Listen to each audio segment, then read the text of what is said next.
الزمالك مصر او اداره نادي الزمالك مصره تمشي في نفس الاتجاه اللي هي كانت ماشيه فيه السنه اللي فاتت. بمعنى ايه؟ انا بعمل مشروع، انا ببني مشروع، انا باسس مشروع. ده الكلمتين او الكلام الدايم اللي احنا بنسمعه من مجلس الاداره بتاعت نادي الزمالك. طيب، ليه انا طالع او بادئ الفيديو بالكلام دوت؟ لان الزمالك يعتبر هو خلاص تعاقد او خلاص على الاعتاب الاخيره، يعني على التعاقد او اعلان اسم المدير الفني الجديد او المدير الفني الجديد لنادي الزمالك اللي هو روك روزوفيتش، مدير الصربي، راجل صربي يعني مدير فني صربي. من وجهة نظري يعني اي مدير فني اجنبي غير البرتغالي مش هينفع مع نادي الزمالك. والله اعلم، ممكن اطلع غلط وممكن اطلع صح. طيب، انا الفيديو ده طالع اتكلم فيه عن مين هو يوزيفيتش اصلا، وهل هو هينفع مع نادي الزمالك ولا لا، طريقة لعبه عاملة ازاي، هل فعلا زي ما احنا شفنا او احنا سمعنا في الاعلام ان هو مدير فني كويس بعيد عن السي في بتاعه. لان السي في بتاعه لما تيجي تبص عليه هتلاقي السي في بتاعه مش قوي او مش احسن حاجه، مقارنه يعني باسماء كتير. فانا هتكلم عنه من وجهه نظري اللي انا شايفها المتواضعه يعني. وبرضه لو حد ليه راي في اي حاجه بخصوص الموضوع دوت اتمنى ان هو يشاركني في كومنت يعني. فبسم الله الرحمن الرحيم، ويلا نبدأ بينا واحدة واحدة. هنتكلم عن المدير الفني الجديد لنادي الزمالك. طبعا أنا كتبت كل حاجة تخصه أو الحاجات اللي أنا شايفها اللي احنا لازم نعرفها عنه، واللي احنا هتنفعنا ولا مش تنفعنا. لأن هو السي في بتاعه لما تيجي تبص عليه في حاجات إيجابية وفي حاجات ضعيفة. زي ان هو مثلا عنده 53 سنه، فهو مدير فني لسه صغير مش كبير قوي في السن، فمدير فني كويس.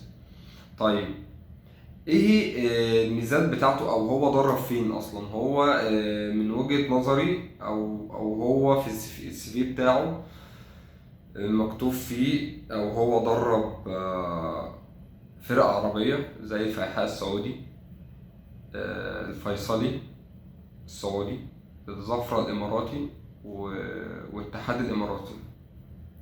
فرق انت من الوهله الاولى، او انت اساسا لما تسمع الفرقه دي هتقول مين دول؟ يعني مين الناس دي؟ انا ما سمعتش عنهم قبل كده، انا عن نفسي ما سمعتش عنهم قبل كده، ما اعرفهمش عشان ما ابقاش كداب. انا ما اعرفش مين دول. ممكن يكونوا انديه مشهوره في بلدها، الله اعلم، ممكن انديه وسط الجدول، مش عارف. انا مش متابع للدوري الاماراتي ولا للدوري السعودي جامد يعني. بس في نجاحات هو حققها مع الفرقه دي. الفرق ديت يعني فرق صغيرة في أو فرق منتصف الجدول في الدوريات بتاعتها. زي مثلا الفيحاء السعودي لما خد معاهم الكاس بتاع خدام الحرمين أول مرة في تاريخهم. ماشي، قاهر الفرق الكبيرة زي ما بيتقال عليه، أو قاهر الفرق الكبرى زي ما الفيفا قالت أو اللي احنا سمعناه يعني. جاي لها برضه نقطة قاهر الفرق الأولى دي أو الفرق الكبرى. ضرب الفيصلي السعودي ووصل بيهم برضو لمراكز متقدمة في الدوري، وممكن لأول مرة أو أول مرة باين في تاريخهم يوصلوا حاجة زي كده، أو يكسبوا 4 ماتشات ورا بعض متتاليين، فهو حقق 11 مكسب متتالي. الضفر الإماراتي أو الاتحاد الإماراتي برضو وصل معاهم ل أدوار متقدمة. يعني مثلا مجلس الإدارة عايزه التارجت بتاعه المركز الثامن، مثلا هو خد المركز الخامس، فده بالنسبة للفرقة دي بتبقى إنجاز يعني. فهو إجمالي المباريات اللي لعبها أو دارها 456 مباراة. فطبعا الإحصائية دي مهمة جدا جدا جدا. ليه مهمة؟ لأن أنت لما تلعب 456 مباراة تكسب منهم 71 ماتش، تتعادل 122 وتخسر 163 بنسبة فوز 38%، فدوت يديك إيحاء لحاجة واحدة بس، ان ده انت كده مش مدرب ضعيف زي ما الناس بتقول. ليه مش مدرب ضعيف؟ لان انت واخد فرق مش من التوب فايف او مش من الفرق الاولى، فانت واخد فرق في الدوري في منتصف الجدول، قدرت ان انت تحقق منهم مكسب 71 مكسب، 71 مباراة مكسب اجمالي. فدي حاجة كويسة مش حاجة وحشة. كسي في مدير فني ضعيف، لكن كهو كشخص مع فرق اللي احنا اتكلمنا عنها في البدايه اللي هي اساسا بالنسبه لي انا فرق مغموره ما سمعتش عنها قبل كده، فدي حاجه كويسه اللي انت قدرت تكسب مباريات بعدد مباريات كبيره. هو حقق الدوري الصربي وحقق كاس الخدمين زي ما قلنا، مش عارف حقق بطولات تانية ولا لا، ما ظهرش قدامي اللي هو حقق بطولات تانية ولا لا، بس دولت اهم، او دولت ممكن يكونوا من اهم الانجازات او اهم البطولات اللي هو خدها. طريقة لعبه دي بقى اللي هنقف عندها شوية. طريقة لعبه 4-3-3 بيعتمد اكتر على تنظيم الدفاع والتحولات. هنا هبدأ اقف واسأل سؤال، طب ما هو كابتن معتمد كان بيعمل نفس الحاجة، كابتن معتمد جمال بيعمل نفس الحاجة، بيلعب على الدفاع، تنظيم دفاعي، وبيعمل تحولات وبيسجل.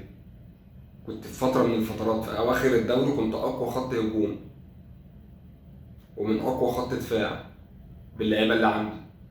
طيب أنا بلعب بتنظيم دفاعي زي ما احنا شفنا الموسم اللي فات إن في فرق بتيجي تلعبها في الدوري 90% من الدوري هيلعبك أساسا هو بيدافع، فأنت كمان هتدافع قدامه فهيخسر زي ما احنا شفنا في الفترات الأخيرة دي كلها.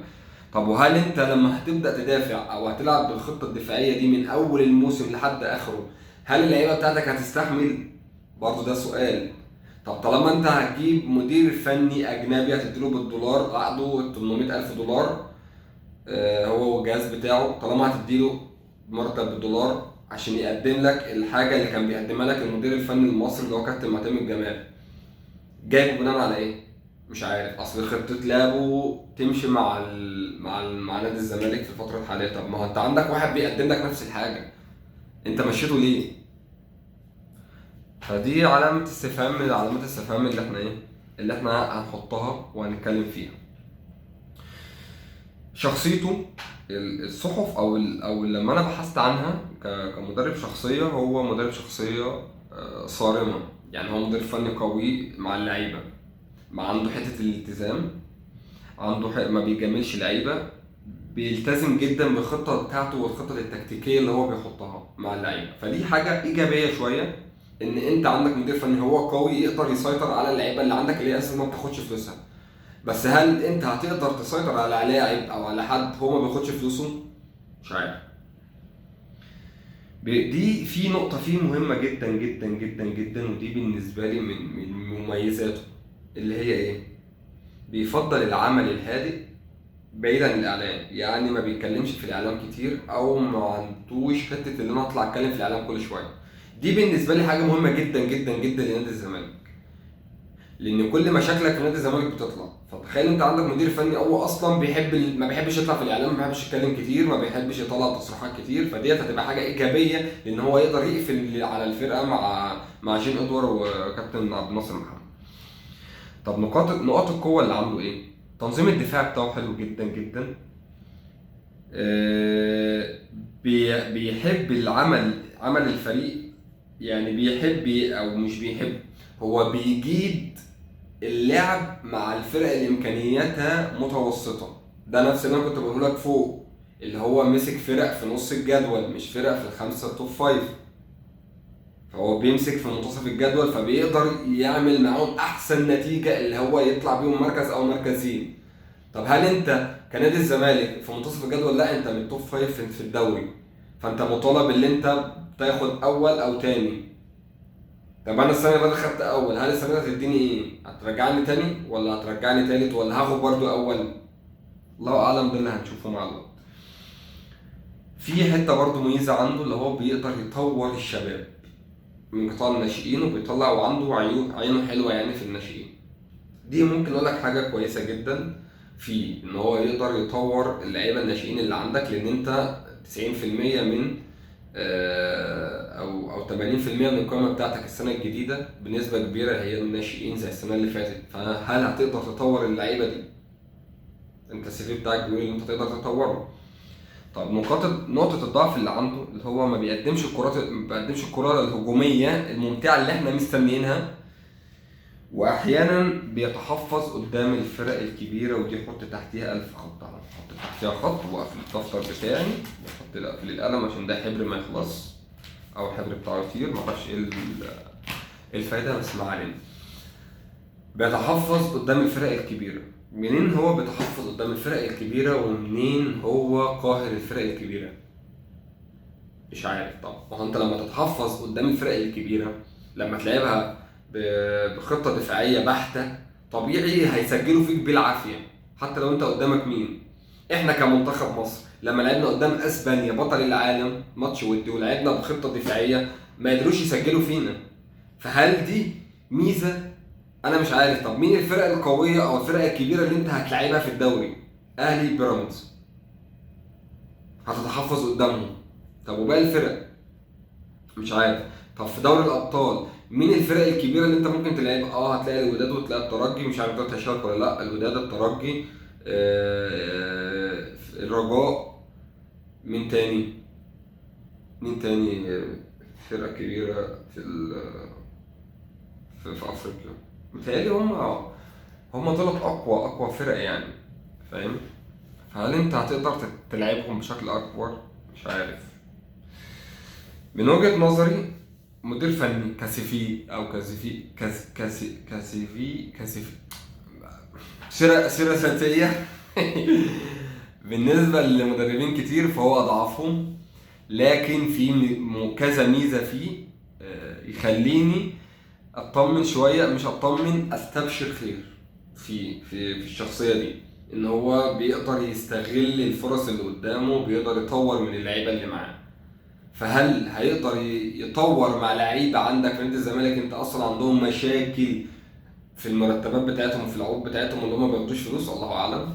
ده اللي هنعرفه مع الوقت، وده اللي هنعرفه الموسم الجديد، وده اللي هنعرفه من بدايه تدريبه نادي الزمالك وبدايه لما يجي، وهنعرف كل حاجه عنه. وطبعا احنا زي ما متفقين مع بعضينا من بدايه فيديوهاتي لما كنا بنتكلم على الصفقات اللي فاتت، قلت انا ما بقيمش المدير فني او لاعب من ريلز او من فيديو انا بتفرج عليه او من ماتش. انا بقيمه لما بيجي النادي عندي، بشوفه تحت الضغط الجماهيري بيعمل ايه، لما بيتحط في المشاكل اللي اتحطينا فيها السنه اللي فاتت بيعمل ايه، هل هيقدم لي الحاجه اللي انا مستنيها منه ولا لا. فيا مجلس الاداره ينجح في اللي هو عمله، لا يفشل ويعيد قارة او نعيد نفس مشكلة يانيك فيريرا من اول وجديد ويروح يشتكينا وياخد وقف قيد والحاجات الكتير اللي احنا عارفينها ديت. فربنا يستر الموسم الجاي، ربنا يستر يعني. طبعا احنا كلنا قاعدين مستنيين نشوف هل الاهلي هيشارك معانا في دوري الابطال ولا لا. دي ليها عندي وجهة نظر او ليها عندي كلمتين، بس دي هسيبها لوقتها لما يطلع القرار هل هيشارك او هل هيشارك عدد الفرق هيزيد ولا لا. فمش هنسبق الاحداث ومش هطول عليكم اكتر من كده، والسلام عليكم ورحمه الله وبركاته.